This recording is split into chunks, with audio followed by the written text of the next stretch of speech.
গঙ্গার ধারে সন্ধ্যার সোনালি আলোটা সেই দিন যেন অস্বাভাবিক শান্ত ছিল। বাতাসে হালকা ঠান্ডা, দূরে ঘণ্টার ধ্বনি আর নদীর ঢেউ মিলিয়ে একটা কোমল নীরবতা। সেই নীরবতার মাঝেই অর্জুন বসেছিলেন নিজের ভেঙে পড়া মন নিয়ে। তিনি ভাবছিলেন, যুদ্ধ কি সত্যিই আমার পথ? কেন এত রক্ত, এত দায়িত্ব, এত বোঝা? ঠিক তখনই কৃষ্ণ ধীরে এগিয়ে এসে তার পাশে বসলেন। কণ্ঠটা এত শান্ত যে মনে হলো যেন আকাশ নিজেই নেমে এসেছে। অর্জুন, মানুষ পালানোর জন্য জন্মায় না, মানুষ জন্মায় কর্মের জন্য। অর্জুন দুর্বল স্বরে বললেন, কিন্তু কৃষ্ণ, আমার মন চায় না। কৃষ্ণ হাসলেন। মন তো ঢেউয়ের মতো, কখনো শান্ত, কখনো উত্তাল, কিন্তু কর্তব্য সেটা কখনো বদলায় না।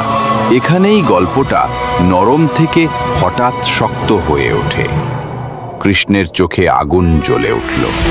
তুমি যদি তোমার যুদ্ধ থেকে পালাও, তবে পৃথিবী তোমাকে দেখে শিখবে পালানোই পথ। বজ্রপাতের মতো কথা। অর্জুন স্তব্ধ। কৃষ্ণ আবার বললেন, কর্ম না করলে শরীর বাঁচবে, কিন্তু আত্মা মরবে। আর ফলের লোভে করলে তুমি মনকে দাস বানাবে। অর্জুন বিস্মিত। ফল ছাড়া কর্ম? কৃষ্ণ কঠোর সুরে বললেন, হ্যাঁ, কারণ ফল ভবিষ্যতের, আর ভবিষ্যৎ একটি মায়া। যে মানুষ মায়ার দিকে তাকিয়ে থাকে, সে বর্তমানের শক্তি হারায়।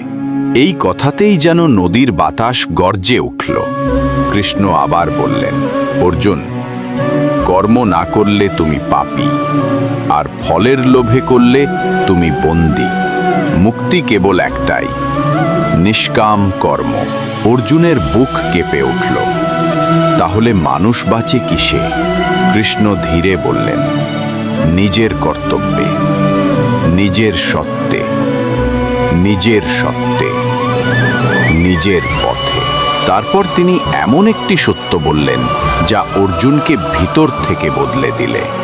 যে যুদ্ধ তুমি এড়াতে চাইছো, সেই যুদ্ধ জিতলে হাজার মানুষ আলো পাবে, আর তুমি পালালে হাজার মানুষ অন্ধকারে পড়বে।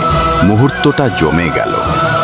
অর্জুন বুঝে গেলেন, এই যুদ্ধ শুধু তার নয়, এটা সময়ের যুদ্ধ, ন্যায়ের যুদ্ধ। কৃষ্ণের শেষ বাণী ছিল বজ্রের মতো, কর্মই প্রার্থনা, নিষ্কাম কর্মই মুক্তি, আর কর্তব্যই তোমার সত্য।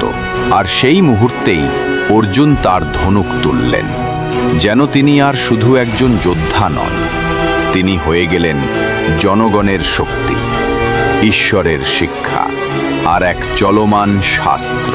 প্লিজ লাইক অ্যান্ড সাবস্ক্রাইব করেন।